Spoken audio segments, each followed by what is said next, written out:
Welcome back. તો જૂનાગઢમાં યુવતીએ ફિનાઇલ પીને આપઘાતનો પ્રયાસ કર્યો છે। બે લોકોના માનસિક ત્રાસથી આપઘાતનો પ્રયાસ કરવાનો આરોપ છે।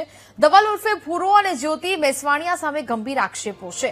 અંગત અદાવતમાં માનસિક ત્રાસ આપતા હોવાનો આક્ષેપ કરાયો। યુવતીએ કેશોદના 2 શખ્સો સામે ફરિયાદ નોંધાવી છે। પોલીસે બીએનએસ સહિતની કલમો હેઠળ ગુનો નોંધી તપાસ શરૂ કરી છે। ફિનાઇલ પીને આપઘાતનો પ્રયાસ કર્યો હોવાની આ વિગત જૂનાગઢમાંથી સામે આવી રહી છે।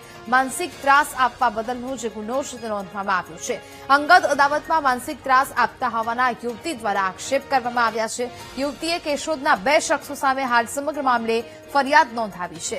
પોલીસે બીએનએસ સહિતની કલમો હેઠળ ગુનો નોંધી તપાસ શરૂ કરી। જ્યોતિ મહેશવાણી મને અપહરણ અને મારવાની ધમકી આપે છે, ફોન ઉપર ગાળો આપે છે। મારી પાસે રેકોર્ડિંગ પણ છે। તેથી મેં કન્યા શાળા પાસે કેશોદ ફિનાઇલ પીધી અને હાથમાં બ્લેડના ચેકા માર્યા અને મને 108 મેં પુગાડી। અહીંયા કેશોદ સિવિલ હોસ્પિટલે બેભાન હતી અને પોલીસે મારી એફઆઈઆર લીધી અને મારી વિનંતી છે કે ધવલ ઉર્ફે ભૂરો અને જ્યોતિ મહેશવાણીને કડીથી કડી સજા મળે અને બધા હારે આવું કરે છે, ગલત કામ કરાવે છે છોકરીઓ હારે। પ્લીઝ એને સેક્સ રેકેટનું ધંધો છે।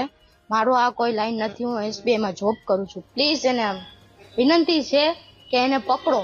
તો હાલ તો યુવતી દ્વારા માંગ કરવામાં આવી છે કે આ બંને વિરુદ્ધ કડકમાં કડક કાર્યવાહી છે તે કરવામાં આવે, બંનેને કડક સજા કરવામાં આવે। ધવલ અને જ્યોતિ સામે ગંભીર આક્ષેપ છે તે લગાવવામાં આવ્યા છે।